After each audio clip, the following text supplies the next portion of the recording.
आप देख रहे हैं अपना सबसे लोकप्रिय न्यूज चैनल आरएन न्यूज। वो भी करवाया है। आधुनिक सुविधाकरण जो जल यानी कि जल जीवन मिशन के अंतर्गत हर घर नल से जल देने की सुविधा ये पूर्व की सरकारें कोई नहीं कर पाई थी। भारतीय जनता पार्टी नरेंद्र मोदी जी की सरकार ने विशेष तौर पर यह कार्य किया है और गांव-गांव पेयजल योजनाओं को पहुंचाने का काम। फ्लाईओवर तो बने लेकिन साउंड प्रूफ बने, ये भी सुनिश्चित यहाँ के लिए मोदी सरकार ने किया, प्रदेश की शिवराज जी की सरकार ने किया। और मित्रों, sound light and sound show ये भी हमारे यहाँ पर इसकी शुरुआत की गई। एक बात मैं आपके सामने कहना चाहता हूँ, हमारी लाडली बहना आवास योजना, जिन बहनों के पास आवास की सुविधा नहीं, जहाँ एक और 4 करोड़ आवास देश में प्रधानमंत्री नरेंद्र मोदी जी ने बनाकर दिए, जहाँ हमारे मध्य प्रदेश को भी लाखों आवास उसके माध्यम से, अगर देश का सबसे बड़ा एक साथ आवास देने का कार्यक्रम कहीं पर हुआ तो मध्य प्रदेश में वो हुआ। और अब हमारी बहनों को उसमें और सुविधाएं दी जा रही हैं। कांग्रेस तो सनातन धर्म को गाली निकालने में एक के बाद कोई दूसरा नेता पीछे नहीं हट रहा। इनका ये जो ठगबंधन बना है, वो नेता जिनके भ्रष्टाचार में नाम एक से दूसरे दल के आए, जो यूपीए के प्लेटफॉर्म पर थे, वो अपना चेहरा बदलने के लिए, चाल और चरित्र तो बदले नहीं, चेहरा भी वही है, चोला बदलने का काम किया है यूपीए से, लेकिन चोला बदलने से कुछ नहीं होगा, पीछे वही चेहरे नजर आएंगे जिनका ना नेता है ना नीति है और नीयत में भी खोट है। वो तो कुछ नहीं कर पाए। आज वो एक के बाद दूसरा मुंबई की अपनी मीटिंग के बाद हिंदुओं को अपमानित करने में लगे हैं, सनातन धर्म का अपमान करने में लगे हैं। राहुल गांधी जी विदेशी धरती पर जाकर भारत की छवि को खराब करने में लगे हैं, तो देश के अंदर इनके नेता सनातन धर्म के खिलाफ हिंदुओं को अपमानित करने में कोई कसर नहीं छोड़ते।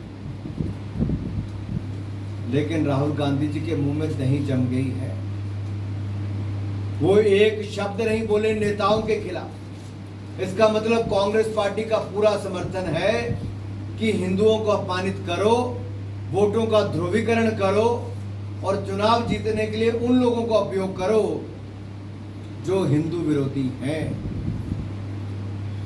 लेकिन मैं कहना चाहता हूं और बधाई देना चाहता हूं मध्य प्रदेश की भाजपा सरकार, भव्य और दिव्य महाकाल लोक का निर्माण किया है। आप देखिए यहां पर टूरिज्म को कितना बढ़ावा मिला। आस्था का केंद्र जो है वहां पर श्रद्धालुओं की संख्या कई गुना ज्यादा हो, रोजगार स्वरोजगार के अवसर भी मिले।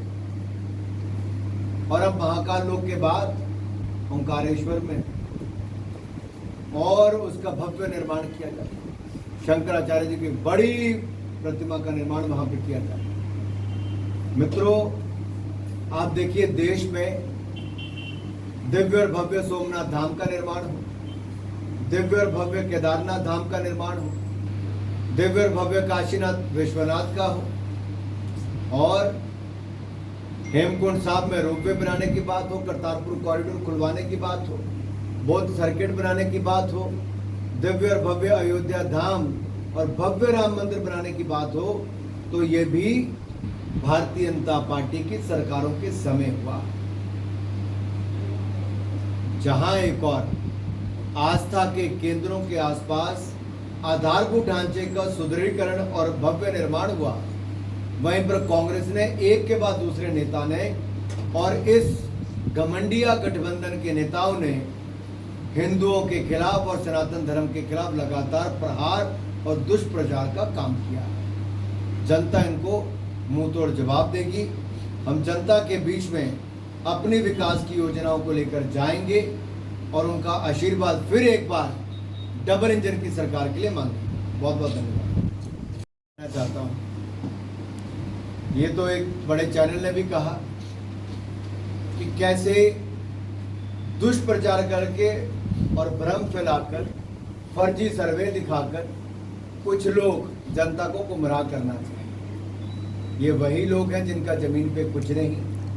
इनमें उन लोगों के नाम भी आते हैं जो कभी आतंकवादी ओसामा बिन लादेन को ओसामा जी तक कह देते थे, जो हिंदुओं को हिंदू आतंक की बात करते हैं। उसी विचारधारा के लोग इस तरह के काम करते हैं। लेकिन सच्चाई ये है कि लोगों ने देखा कि जब आपदा का समय था उस समय कांग्रेस की सरकारें कैसे डगमगा रही, कांग्रेस के नेता कैसे भ्रम फैला रहे थे मेड इन इंडिया वैक्सीन के खिलाफ, भारत के वैज्ञानिकों के काबिलियत पर प्रश्न चिन्ह खड़ा कर रहे थे, आत्मनिर्भर भारत की सोच पर प्रश्न चिन्ह खड़ा कर रहे थे।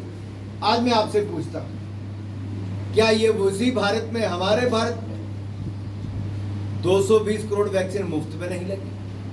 वो नेता जो भ्रम फैलाते थे उन्होंने भी लगवाई। क्या 80 करोड़ गरीबों को 2.5 साल तक मुफ्त में अनाज नहीं दिया गया? क्या हमारे यहीं के वैज्ञानिकों ने मंगलयान से लेकर चंद्रयान मिशन को सफल नहीं किया? ये वही लोग हैं जो हमारे वैज्ञानिकों पर प्रश्न चिन्ह खड़ा करते थे। आज देश नहीं दुनिया उन पर गर्व महसूस करती। ब्रिक्स कॉन्फ्रेंस में अफ्रीका यूनियन के जो अध्यक्ष थे उन्होंने कहा कि भारत ने वो कर दिखाया जो दुनिया के बड़े बड़े देश नहीं कर पाए। भाई साहब, ये जो देश में प्राइवेटाइजेशन लगातार हो रहा है, प्राइवेटाइजेशन देश का एक मतलब बड़ा चल रहा है मोदी जी के, तो इसके कुछ गुड फीचर्स आप बताते हैं। जो प्राइवेटाइजेशन चल रहा है उसके कुछ गुड फीचर्स आपसे हमको जानने मिलते हैं। देखिए, मैं एक बात कहूँगा, आज जहाँ एक और नरेंद्र मोदी जी की सरकार है, पीएम जॉब मेला में 10 लाख सरकारी नौकरियां देने का काम लगभग 6 लाख लोगों को दे भी चुके हैं और करोड़ों लोगों को गैर सरकारी क्षेत्र में रोजगार के अवसर खड़े किए। भारत की अर्थव्यवस्था दुनिया की 10वें नंबर से 5वें नंबर की सबसे बड़ी अर्थव्यवस्था बनी। आज दुनिया की सबसे तेजी से बढ़ने वाली अर्थव्यवस्था भारत है और उसमें मध्य प्रदेश जैसे राज्य का एक बहुत बड़ा योगदान है।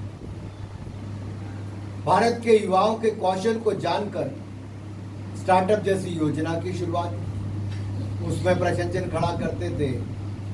आज दुनिया का तीसरा सबसे बड़ा स्टार्टअप इकोसिस्टम भारत खड़ा हुआ। 1 लाख के लगभग स्टार्टअप्स हैं, 100 से ज्यादा यूनिकॉर्न है, यानी कि एक कंपनी की कीमत लगभग 8,500 करोड़ कम से कम है। तो मैं इतना आपको कहना चाहता हूं, प्राइवेट क्षेत्र में भी जो अवसर बढ़े हैं वो क्यों?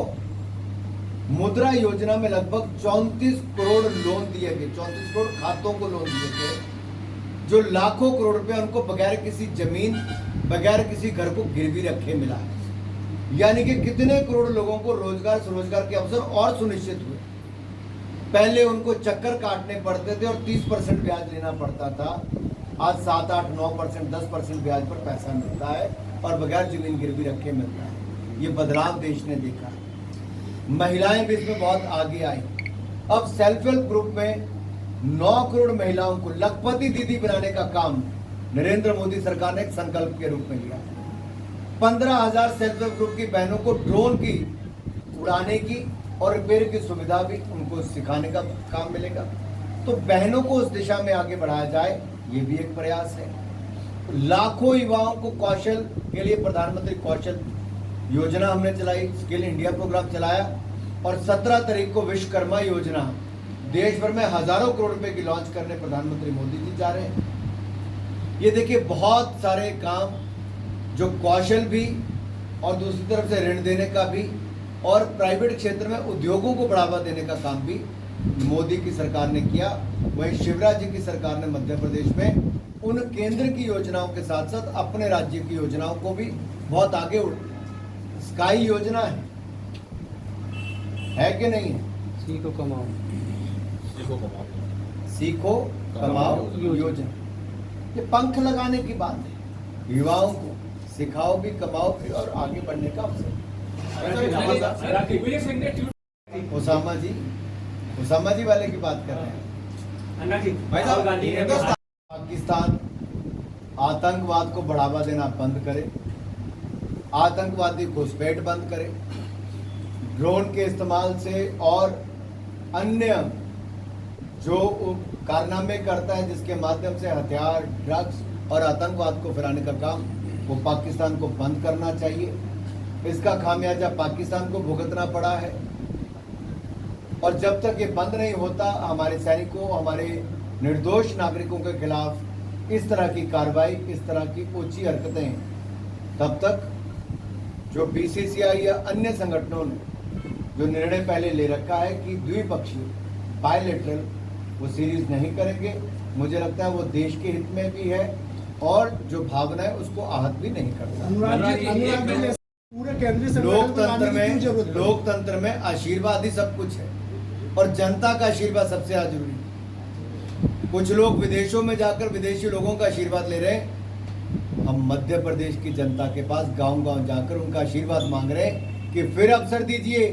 बीमारू राज्य से अग्रणी राज्यों में मध्य प्रदेश को लाकर खड़ा किया, अब मध्य प्रदेश को उन ऊंचाइयों पर लेकर जाएं जैसे हमारा भारत आगे बढ़े, उसमें मध्य प्रदेश का और योगदान बढ़े, इसलिए जनता का आशीर्वाद और चाहते हैं। भाई साहब, एक छोटा सी बात की है, बस सबके को 18 से 23 तक तो उसके बाद फिर उन्होंने कहा कि ये मुद्दा अपना जो है इंडिया और भारत वाला वहाँ उठाया जाएगा। आपने उसमें, मैंने वही देखा था, स्पष्टीकरण दिया कि मुद्दा नहीं उठाया, लेकिन आज भी डिबेट में, चर्चाओं में ये मुद्दा उठा हुआ है, तो क्या माने इसे? देखिए, जिसको चर्चा करनी हो चर्चा करें। संविधान बहुत स्पष्ट कहता है इंडिया दैट इज, हिंदी में लिखते हैं भारत सरकार के मंत्री, आप भी गर्व से कहते हो भारत माता की, सब कहते हैं। हर भारतीय को भारतीय होने पर गर्व है, लेकिन कुछ लोगों को भारत नाम से चिढ़ क्यों?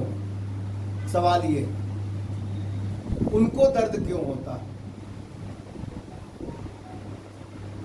और जब सदन होगा, सत्र आएगा, सदन में भाग लें, चर्चा में भाग लें, संसद सत्र में, मैं इतना ही कहना चाहता हूं, सदन में हाजिर रहें, चर्चा में भाग लें, क्योंकि विपक्ष की आदत बन गई सड़कों पर हल्ला करते, सदन में चर्चा नहीं करते। ये चर्चा से भागते क्योंकि इनके पास तर्क भी नहीं होता, तथ्य भी नहीं होते। और मैंने तुलना करके बताया है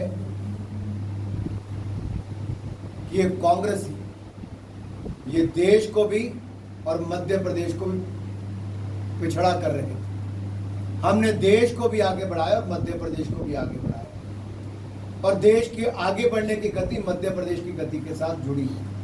और मुझे पूर्ण विश्वास है मध्य प्रदेश के लोग फिर एक बार देश की गति को और बढ़ाएंगे। जी ने एक बार नहीं अनेक बार कहा है कि आखिरकार देश में एक समय पर ही चुनाव क्यों ना हो। अभी देखिए, इसी साल की शुरुआत में 2 राज्यों में चुनाव हुए, और फिर 5 राज्यों में चुनाव होंगे, 7 हो जाएंगे, फिर अगले साल की शुरुआत में फिर चुनाव है, फिर मध्य में चुनाव है, फिर अक्टूबर में चुनाव है। तो एक साल में कितने चुनाव होंगे? मॉडल कोड ऑफ कंडक्ट लगा रहता है। अगर एक समय चुनाव होंगे, समय भी बचेगा, पैसा भी बचेगा, काम भी ज्यादा होगा। अगर हम देश को आगे बढ़ाने के लिए, समय बचाने के लिए, धन बचाने के लिए 1 नेशन 1 इलेक्शन की मांग करते हैं, तो कांग्रेस और विपक्ष इसका विरोध क्यों करता है? क्यों डरती है कांग्रेस 1 नेशन 1 इलेक्शन से? क्यों डरता है विपक्ष 1 नेशन 1 इलेक्शन से? क्या तर्क है उनके पास 1 नेशन 1 इलेक्शन ना हो? तो ये मुद्दा आएगा विशेष सत्र। हम तो उठा ही रहे हैं, कमेटी का गठन कर दिया, पूर्व राष्ट्रपति जी की अध्यक्षता में कर दिया। विधानसभा चुनाव तय करेगा कि कब चुनाव होंगे, कौन कौन से चुनाव एक साथ होंगे, लेकिन भारतीय जनता पार्टी का मानना है 1 नेशन 1 इलेक्शन भारत के हित में है, भारतीयों के हित में है, और इससे देश का समय और पैसा दोनों बचे। जो INDI जो गठबंधन के जो मेंबर है, स्टालिन है, वो लगातार उनके खिलाफ अशब्द बोल रहे हैं। लेकिन कांग्रेस जो उसकी मेंबर है और मध्य प्रदेश में जो पूर्व मुख्यमंत्री कमलनाथ है वो लगातार कथाएं करवा रहे हैं, धार्मिक आयोजन करवा रहे हैं, तो इसको आप किस तरह देख रहे हैं? चुनाव आते ही कांग्रेस के नेता और उनके गठबंधन दल के नेता, कोई शिव भक्त, कोई देवी भक्त, कोई हनुमान भक्त, तो कोई कृष्ण भक्त हो जाता है, लेकिन सनातन धर्म का अपमान करना, हिंदुओं का अपमान करना, उनके बारे में अपशब्द कहना, उनका HIV, एड्स, डेंगू, मलेरिया के साथ तुलना करना, अपमानित करना, उस पर एक भी आलोचना करने के लिए आगे नहीं आता। उन नेताओं को बेतुकी बयानबाजी बंद करने के लिए नहीं कहता। इससे पता चलता है कि ये सोची समझी साजिश है। ये संविधान क्या अनुमति देता है किसी धर्म को जड़ से मिटाने की, किसी धर्म के खिलाफ अपशब्द कहने की? राहुल गांधी जी जवाब दें, सोनिया गांधी जी जवाब दें। क्या ये संविधान का उल्लंघन नहीं? क्या संविधान को तार तार करने की बात नहीं? क्या बाबा साहब अंबेडकर दिए संविधान का अपमान नहीं है? सोनिया गांधी जी, राहुल गांधी जी को, देश को जवाब देना चाहिए कि संविधान की धज्जियां उड़ाने का काम इनके गठबंधन के नेता कर रहे हैं। बाबा साहब अंबेडकर के संविधान की धज्जियां उड़ाने का काम, धर्म की धज्जियां उड़ाने का काम, सनातन धर्म को धज्जियां उड़ाने का काम और धर्म को जड़ से खत्म करने का काम डेंगू, मलेरिया और एड्स के साथ तुलना करके ये कानून और संविधान की धज्जियां उड़ाई जा रही हैं। और श्रीमान राहुल गांधी विदेशी धरती पर बैठकर ज्ञान बांट रहे हैं। उनको जवाब देना चाहिए, बाबा साहब अंबेडकर के संविधान की धज्जियां कांग्रेसी नेता क्यों उड़ा रहे हैं? बाबा साहब अंबेडकर के संविधान की धज्जियां कांग्रेस और उनके गठबंधन के नेता क्यों उड़ा रहे हैं? और उनको जवाब देना चाहिए कि अगर मोदी जी बाबा साहब अंबेडकर के पंच तीर्थ बनाते हैं, नागपुर हो, मऊ हो, मुंबई हो, दिल्ली हो या लंदन हो, वहां पर पंच तीर्थ का निर्माण नरेंद्र मोदी जी की सरकार ने किया। भारतीय जनता पार्टी ने संविधान पर माथा टेककर नरेंद्र मोदी जी ने संविधान के आधार पर संविधान की रक्षा करते हुए भारत को आगे बढ़ाया।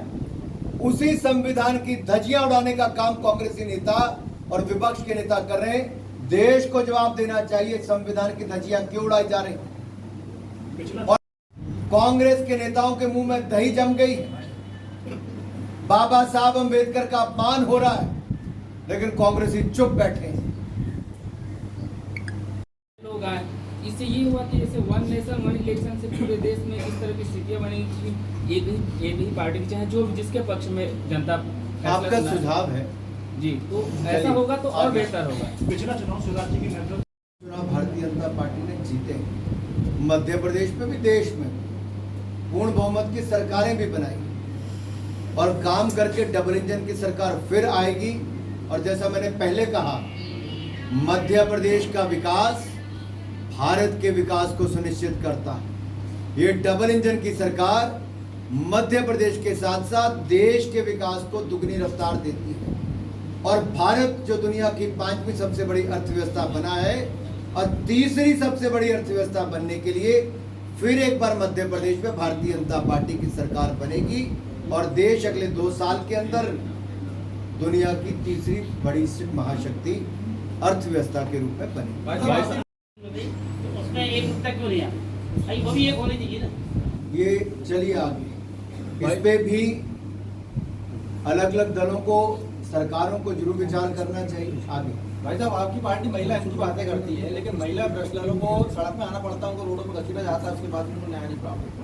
हमने उसके खिलाफ जांच कमेटी भी बैठाई, उनको पुलिस में भी रिपोर्ट दी, पुलिस ने अपनी कार्रवाई करके सुप्रीम कोर्ट में भी दे दी।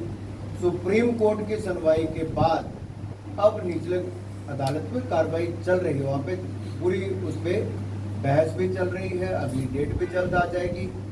और जो रेसलिंग फेडरेशन के चुनाव है उसको भी घोषणा होगी, उसके भी चुनाव की प्रक्रिया जाएगी। भाई साहब, एक स्थानीय प्रश्न, यहाँ पर आपका क्वेश्चन होगा। माननीय लोकसभा का विशेष सत्र बुलाया गया है अभी 18 सितंबर, परंतु उसका विषय एजेंडा विपक्ष का कहना है कि नहीं दिया गया है। तो ऐसा कौन सा गोपनीय बिल आ रहा है या हमेशा जब बिजनेस एडवाइजरी की कमेटी और सभी दलों का बैठना होता है और सेशन से 1-2 दिन पहले तो सारा वो दिया ही जाता है। आमतौर पर ऐसे ही होता है, अभी भी देंगे। इसमें कुछ भी गोपनीय नहीं, चर्चा देश के सामने होगी, आप संसद टीवी पर भी देखेंगे। मैं चाहता हूं तब ये विपक्षी दल चर्चा से भागे ना, देश का समय और पैसा बर्बाद ना करें, महत्वपूर्ण चर्चाओं में भाग लें, नहीं तो ये लोग सदन में कम, सड़क पे ज्यादा समय बिताते हैं। सरकार चुनाव के बाद क्या सर। शिवराज जी मुख्यमंत्री बनेंगे? वो मीडिया के यहाँ पे तय नहीं किया जाता। शिवराज जी ने शानदार तरीके से सरकार चलाई है और ये भारतीय जनता पार्टी की सरकार ने एक के बाद दूसरा मील का पत्थर साबित किया है। सर। मध्य अलग प्रदेश में अलग कर्मचारी क्षेत्रों ओल्ड पेंशन को लेकर परेशान है, मतलब सर इसको लेकर एक भी मिनट। केंद्र सरकार ने भी कमेटी का गठन पेंच किया। परियोजना में फाइनेंस आपने कहे सेक्टर पेंच परियोजना में बहुत अच्छा काम हुआ है। विधायक जी बैठे, उन्होंने भ्रष्टाचार की कई बार बात उठाई। कॉम्प्लेक्स प्रोजेक्ट में कमलनाथ सरकार ने 400 करोड़ रुपए अग्रिम भुगतान किया आपकी दोबारा सरकार बनने के पहले, पर आज दिनांक तक उस पर कोई कार्रवाई नहीं हुई। क्षेत्रीय आपके सर, यहाँ जिलाध्यक्ष नहरों का उठाते हैं, इस पानी पे नहीं क्या आता। कहना चाह रहे हैं? हम पूरा भ्रष्टाचार पैच में, कोई कार्रवाई प्रदेश सरकार ने आज तक नहीं मतलब की। आपके स्थानीय नेता इस बात को जानते हैं, उन्होंने लिखा, चिट्ठी भी लिखी है, सब कुछ किया है। ठेकेदार को एडवांस भुगतान कर दिया गया और अपना माचा गोरा 35 किलोमीटर दूर है, वहां से नहर का पानी सिवनी नहीं आ पाता है। और फुल फोर्स में अगर खोल दी जाए नहरों को, मतलब जितना उसका डिजाइन है स्ट्रक्चर, तो रिटायर्ड यहाँ के इंजीनियर हैं, एग्जीक्यूटिव इंजीनियर हैं पैंच के, उनका कहना है कि आज भी फुल फोर्स में खोल देंगे तो 10 किलोमीटर बाद पूरी नहर कोलैप्स हो जाएगी। किसानों को पानी देने के लिए कम पानी वो खोलते हैं। और ये मुद्दा मतलब स्थानीय लेवल का बड़ा मुद्दा है, क्योंकि सिंचाई परियोजना से किसान बड़ा डिटेल्स रहता देखिए, है। डिटेल्स स्थानीय विषय है, उनको जानकारी हो। सर स्थानीय अभी साथ में है सर, हाँ, नहीं, जब उनकी प्रेस वार्ता होती है आप वहाँ पे पूछो, कोई दिक्कत नहीं है, सवाल पूछो। बाबा साहब अंबेडकर के दिए हुए संविधान की धज्जियां कांग्रेस के नेता और उनके सहयोगी दल के नेता उड़ा रहे हैं। क्या राहुल गांधी जी का भारत के संविधान में विश्वास है कि नहीं? और संविधान में अगर विश्वास नहीं है फिर तो ठीक है। अगर हिंदुओं का और सनातन धर्म का अपमान किया जा रहा है, संविधान की धज्जियां उड़ाई जा रही हैं और उस संविधान के जो बाबा साहब अंबेडकर ने दिया है, तो राहुल गांधी जी का मौन रहना ये बहुत कुछ कहता है कि कांग्रेस ने उस समय भी बाबा साहब अंबेडकर को अपमानित करके बाहर का रास्ता दिखाया, उनको चुनाव तक हरवाए, उनको भारत रत्न जैसा सम्मान तक नहीं लेने दिया। एक तरह से उनकी जो योगदान है उसको मिटाने तक का काम किया। आज बाबा साहब अंबेडकर के दिए हुए संविधान की धज्जियां उड़ाने का काम कांग्रेस और उसके गठबंधन दल के नेता कर रहे हैं। मेरा सीधा सवाल श्रीमान राहुल गांधी जी से है, बाबा साहब का अपमान क्यों, भारत के संविधान का अपमान क्यों, भारत के संविधान की धज्जियां क्यों उड़ाई जा रही हैं और सनातन धर्म का ये अपमान नहीं सहेगा हिंदुस्तान।